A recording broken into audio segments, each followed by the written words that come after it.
ওনার স্বামী হলো আবু সালামা। মজার ঘটনা খেয়াল করে শুনেন।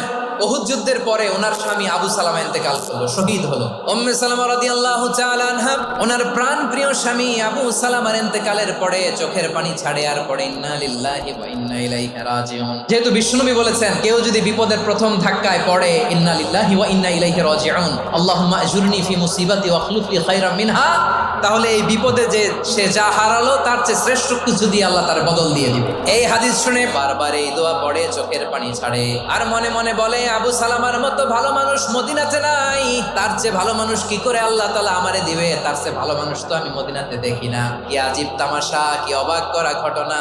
কিছুদিন পরে দেখা গেল স্বয়ং বিশ্ব নবী উম্মে সালামাকে বিয়ের প্রস্তাব পাঠিয়েছে।